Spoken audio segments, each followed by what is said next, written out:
Assalamualaikum warahmatullahi ta'ala wabarakatuh. Alhamdulillah, salatu wassalamu ala Rasulullah sallallahu alaihi wasallam. Sahabat dimanapun berada, kali ini kita akan membahas tentang kajian sejarah kurban. Bagaimanakah sejarah kurban sebenarnya? Sejarah kurban ini dimulai dari Nabi Adam alaihissalam sampai kepada Nabi Ibrahim alaihissalam dan Nabi Muhammad sallallahu alaihi wasallam. Terus bagaimana tentang persoalan sejarah kurban ini? Maka oleh sebab itu sahabat, mari kita simak kajian kita kali ini di malam yang penuh berkah ini mengenai sejarah kurban. Tapi sebelumnya kami mohon maaf kepada seluruh para ustadz dan ustazah dan juga kepada seluruh pendakwah, dai dan penceramah, termasuk tuan guru yang paham dengan kitab tarikul dengan persoalan kurban. Maka oleh sebab itu kami minta kepada seluruh tuan guru dan juga kepada seluruh ustadz dan ustazah serta para pendakwah dan dai dimanapun berada untuk bisa menyempurnakan bahasa kami yang al-faqih ini. Semoga kami al-faqih bisa lebih baik lagi dalam memahami tentang kajian-kajian Islami hendaknya. Mari sahabat kita simak penjelasan tentang kajian sejarah kurban. Jadi sahabat yang dirahmati Allah, benarkah sejarah kurban ada sejak zaman Nabi Adam alaihissalam? Ibadah kurban memiliki makna yang sangat dalam sahabat. Bentuknya tidak sebatas kita menyembelih seekor hewan korban saja. Lebih dari itu, ada peristiwa di baliknya yang sangat dahsyat.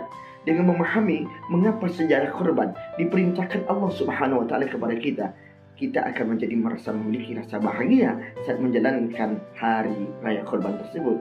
Jadi, bagaimana sejarah korban dalam kisah Nabi Adam alaihissalam sebenarnya sahabat dan dirahmati Allah? Jadi sahabat, Nabi Adam dan Hawa dikaruniai anak kembar oleh Allah Subhanahu wa taala. Anak kembar Habil dan Labuda, setangan Kabil dengan Ikhrimah untuk melanjutkan keturunannya.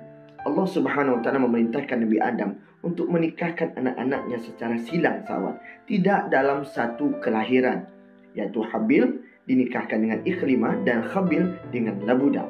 Namun sayang sahabat yang dirahmati Allah, Kabil tidak setuju. Dia tidak menyukai Labuda. Kenapa? Sebab baginya fisik Labuda tidak secantik fisiknya Ikhrimah.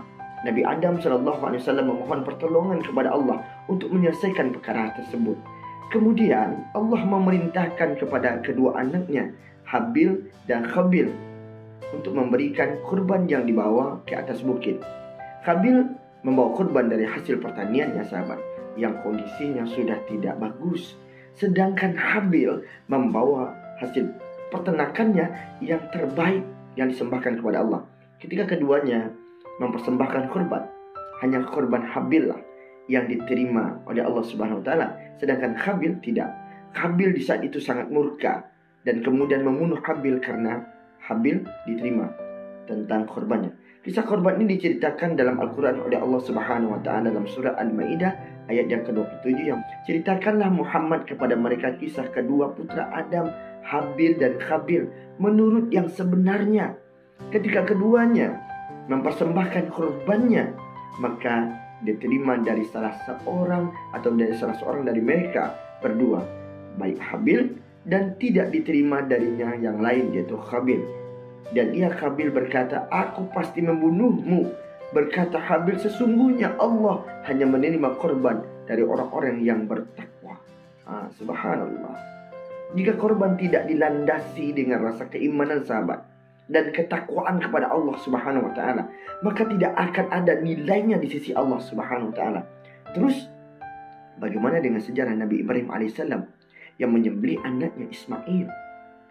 Subhanallah. Jadi sahabat, ibadah korban sangat identik dengan penyembelihan hewan ternak seperti sapi, unta, kambing. Nah, sejarah korban juga selalu mengingatkan kita tentang kisah ketaatan seorang nabi Allah Subhanahu wa taala yaitu Nabi Ibrahim alaihissalam dan Nabi Ismail alaihissalam kepada Allah Subhanahu wa taala, hingga kisah mereka diabadikan dalam Al-Quran oleh Allah Subhanahu wa taala. Dikala Nabi Ibrahim telah lama menantikan seorang anak, ia selalu berdoa kepada Allah Subhanahu wa taala agar dikaruniakan seorang anak. Namun, istri pertamanya Sarah tidak kunjung hamil hingga usia tua dan semakin sulit untuk mengandung. Terus Sarah meminta kepada Nabi Ibrahim alaihissalam untuk menikah dengan Siti Hajar, budak mereka pada saat itu. ia berharap dari pernikahan itu Nabi Ibrahim alaihissalam dapat dikaruniai seorang anak yang selama ini dinantikannya. Subhanallah, istri yang sangat luar biasa. Singkat cerita, akhirnya Siti Hajar mengandung, kemudian melahirkan seorang putra bernama Ismail. Nabi Ibrahim sangat senang sahabat, akhirnya bisa memiliki seorang putra. Saat Ismail sahabat memasuki usia remaja, Nabi Ibrahim mendapatkan mimpi yang sangat luar biasa. Di dalam mimpi itu ia melihat dirinya menyembelih Ismail alaihissalam. Ia kemudian menyampaikan mimpi itu kepada Ismail. Bukannya mendapat penolakan dari seorang anak, Ismail lantas dengan sukarela dan penuh keikhlasan meminta ayahnya sahabat untuk melaksanakan apa yang telah Allah perintahkan di dalam mimpinya itu. Masya Allah. Sepertinya diceritakan dalam surah Al-Saffat ayat 102. Maka ketika anak itu sampai pada umur sanggup berusaha bersamanya, Ibrahim berkata kepada anaknya, "Wahai anakku, sesungguhnya aku bermimpi bahwa aku menyembelihmu. Maka pikirkanlah bagaimana pendapatmu, wahai anakku." Dan Ismail menjawab dengan gagah berani, "Wahai ayahku, lakukanlah apa yang diperintahkan Allah kepadamu. Insya Allah engkau akan mendapatiku termasuk orang-orang yang sabar." Nah, begitu dalam surah Asy-Saffat ayat yang 122 Allah terangkan. Nabi Ibrahim diuji dengan ketaatan dan keikhlasannya oleh Allah Subhanahu wa taala sahabat. Kenapa? Karena yang Allah perintahkan kepada Nabi Ibrahim benar-benar sebuah ujian yang sangat berat bagi Nabi Ibrahim maupun Nabi Ismail pada saat itu sahabat. Namun karena kecintaan dan ketaatan mereka kepada Allah jauh lebih besar, mereka dengan keikhlasan menjalankan perintah yang Allah sampaikan kepada mereka di kala itu. Sesaat Nabi Ibrahim mulai menyembelih Ismail, Allah Subhanahu wa taala menurunkan kuasanya dengan menukar Ismail dengan seekor kibas atau domba. Apa kata Allah? Lalu kami panggil dia, "Wahai Ibrahim, sungguh engkau telah membenarkan mimpi itu. Sungguh demikianlah kami memberi balasan kepada orang-orang yang berbuat baik. Sesungguhnya ini benar-benar suatu ujian yang nyata dan kami tebus anak itu dengan seekor sembelihan yang sangat besar." Dalam surah Asy-Saffat ayat 104 dan 107 Allah sampaikan ini sahabat. Kisah Nabi Ibrahim dan Nabi Ismail menjadi sejarah korban yang paling sering diangkat saat hari raya Idul Adha oleh para khatib dan para ustadz. Sebab kisah mereka memberikan makna korban sebagai bentuk atau simbol ketaatan kepada Allah Subhanahu wa taala sahabat.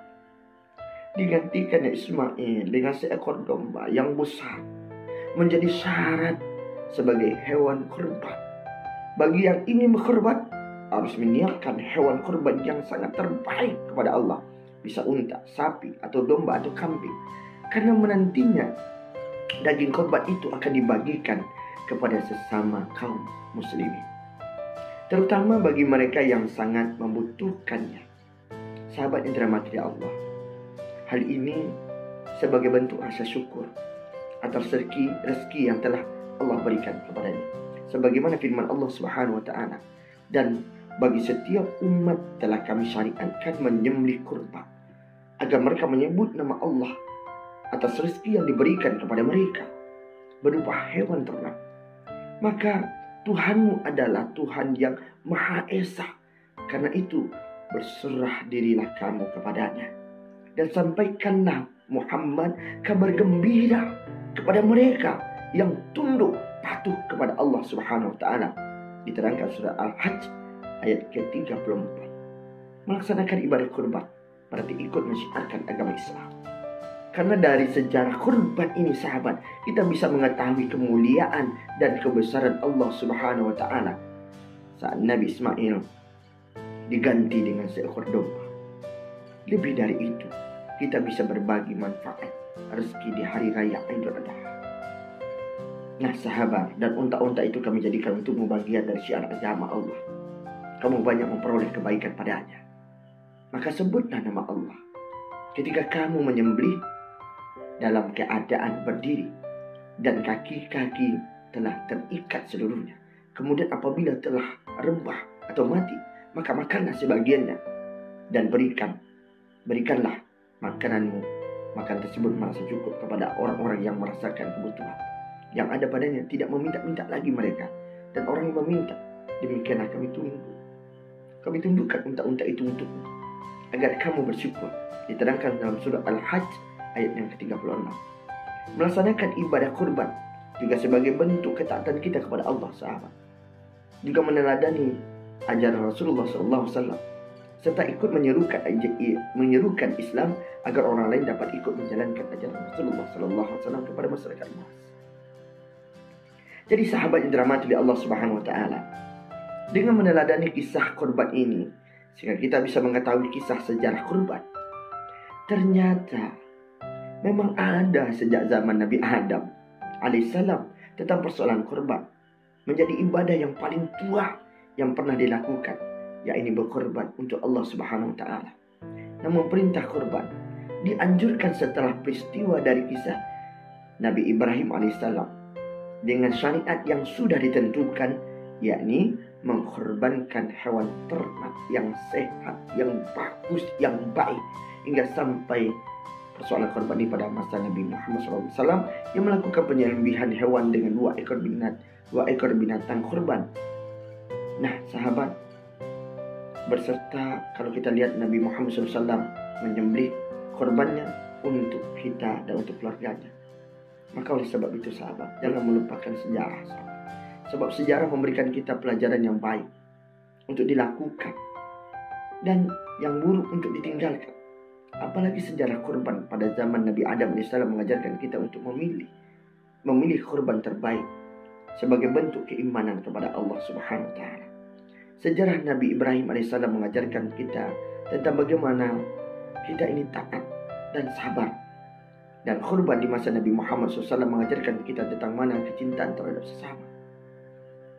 Nah, kenapa tidak di masa Nabi Muhammad SAW, Nabi Muhammad SAW sahabat menyembelih 2 ekor binatang yang sangat luar biasa.